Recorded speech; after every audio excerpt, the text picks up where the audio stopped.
শিক্ষার্থী বন্ধুরা,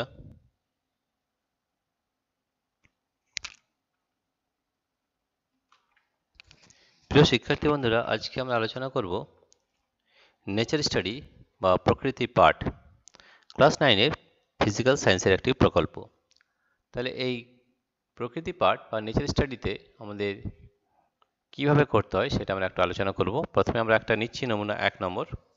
নির্বাচিত পাঠ ত্রিভুজ ও চতুর্ভুজের পরিসীমা ও ক্ষেত্রফল নির্ণয়, অধ্যায় 15। তাহলে প্রথমে আমাদের যেটা করতে হবে সেটা হচ্ছে ইন্ট্রোডাকশন বা ভূমিকা। ত্রিভুজ ও চতুর্ভুজের পরিসীমা ও ক্ষেত্রফল নির্ণয় অধ্যায় গণিত পুস্তকের একটি গুরুত্বপূর্ণ অধ্যায়। গণিতের বিভিন্ন শাখার বিকাশে এই অধ্যায় আজ সর্বজন স্বীকৃত। এই অধ্যায়ের প্রয়োগে গণিতের বিভিন্ন সমস্যার সমাধান সহজেই করা যায়। উদ্দেশ্য বা অবজেক্টিভস: শিক্ষার্থীদের মানসিক ও দৈহিক পুষ্টিকে বৃদ্ধি করা, গণিতের প্রতি আগ্রহকে বৃদ্ধি করা, শিক্ষার্থীদের শিক্ষার অঙ্গনে আরও ধারাবাহিক করা, আত্মসক্রিয়তার বিকাশ ঘটানো। স্টেপ 1। স্টেপ 1-এ কি করা হয়েছে দেখো, এখানে একটা আমি এবং আকাশ আয়তক্ষেত্রাকার এবিসিডি মাঠের এই বিন্দু থেকে হাঁটতে শুরু করে আলাদা পথে সি বিন্দুতে পৌঁছালাম। মাঠের দৈর্ঘ্য এবি = 40 মিটার এবং প্রস্থ বিসি = 30 মিটার। আমার দূরত্ব হলো 40 + 30 অর্থাৎ 70 মিটার। আকাশের দূরত্ব হলো √40 square plus 30 square 16 square 1600 plus 900 2500 অর্থাৎ 50 মিটার। সুতরাং আকাশকে আমার চেয়ে কম দূরত্ব অতিক্রম করতে হলো। মাঠের মোট পরিসীমা 2 × 40 + 30 2 × 70 that is 140 মিটার। মাঠের কর্ণের দৈর্ঘ্য এসি = 50 মিটার। মাঠের মোট ক্ষেত্রফল দৈর্ঘ্য × প্রস্থ অর্থাৎ 40 × 30 অর্থাৎ 1200 বর্গ মিটার।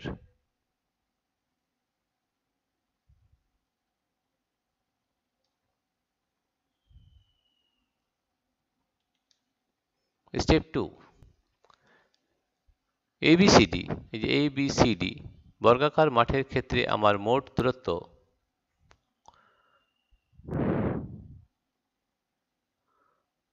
30 প্লাস 30 অর্থাৎ 60 মিটার। আকাশের মোট দূরত্ব √30 স্কয়ার প্লাস 30 স্কয়ার = 1830 √2 মিটার। মাঠের পরিসীমা 4 × 30 অর্থাৎ 120 মিটার। মাঠের ক্ষেত্রফল 330 স্কয়ার দ্যাট ইজ 900 বর্গ মিটার। ঠিক আছে, তাহলে সিদ্ধান্ত আমরা কি পেলাম দেখো, সিদ্ধান্ত পেলাম বা কনক্লুশন: বিভিন্ন জ্যামিতিক বাহুর ক্ষেত্রফল ও পরিসীমা সম্পর্কে বহুবিধ জ্ঞানার্জন এই প্রকল্পের মাধ্যমে সম্ভবপর হয়েছে।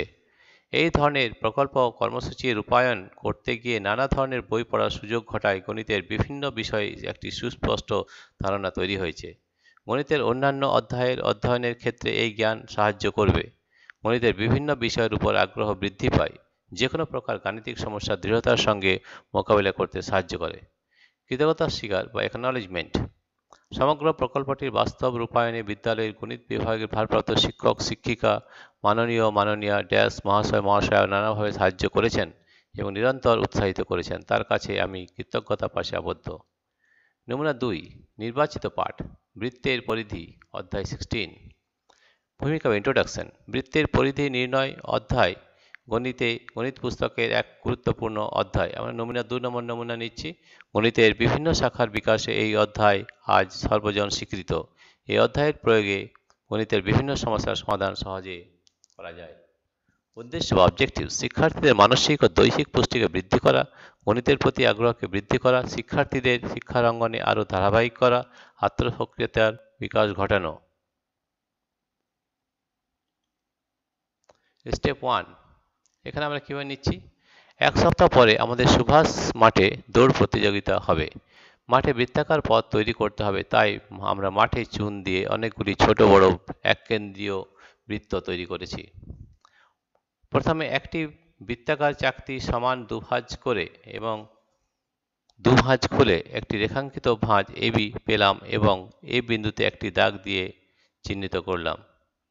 এবার কাগজে একটি রশ্মি আঁকলাম যার প্রান্তবিন্দু পি এবার কাগজের উপর বৃত্তাকার চাকতিটি এমনভাবে রাখলাম যাতে বৃত্তাকার চাকতির এ বিন্দু রশ্মির পি বিন্দুর সঙ্গে মিশে যায়। এবার বৃত্তাকার চাকতিটিকে রশ্মি বরাবর সম্পূর্ণ একবার ঘোরালাম যাতে এ বিন্দুটি পুনরায় রশ্মিটিকে স্পর্শ করে। ধরি চাকতির এই বিন্দুটি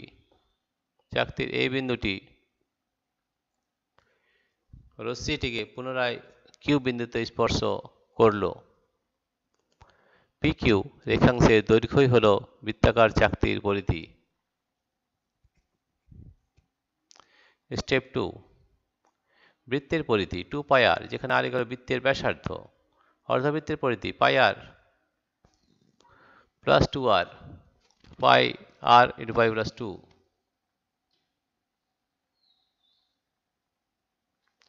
বৃত্তের পরিধি পাই আর, যেখানে আর বৃত্তের ব্যাস। বৃত্তের পরিধি বা বৃত্তের ব্যাস পাই, যেখানে পাই 22/7/3.14 পাই। সিদ্ধান্ত: বৃত্তের পরিধি সম্পর্কে বহুবিধ জ্ঞানার্জন এই প্রকল্পের মাধ্যমে সম্ভবপর হয়েছে। এই ধরনের প্রকল্প কর্মসূচি রূপায়ণ করতে গিয়ে নানা ধরনের বই পড়ার সুযোগ ঘটায় গণিতের বিভিন্ন বিষয়ে একটি সুস্পষ্ট ধারণা তৈরি হয়েছে। গণিতের অন্যান্য অধ্যয়নের ক্ষেত্রে এই জ্ঞান সাহায্য করবে। গণিতের বিভিন্ন বিষয়ের উপর আগ্রহ বৃদ্ধি পায়, যে কোনো গাণিতিক সমস্যা দৃঢ়তার সঙ্গে মোকাবিলা করতে সাহায্য করে। কৃতজ্ঞতা স্বীকার বা অ্যাকনলেজমেন্ট: সমগ্র প্রকল্পটির বাস্তব রূপায়ণে বিদ্যালয়ের গণিত বিভাগের ভারপ্রাপ্ত শিক্ষক শিক্ষিকা মাননীয়া মহাশয় নানাভাবে সাহায্য করেছেন এবং নিরন্তর উৎসাহিত করেছেন। তার কাছে আমি কৃতজ্ঞতা পাশে আবদ্ধ।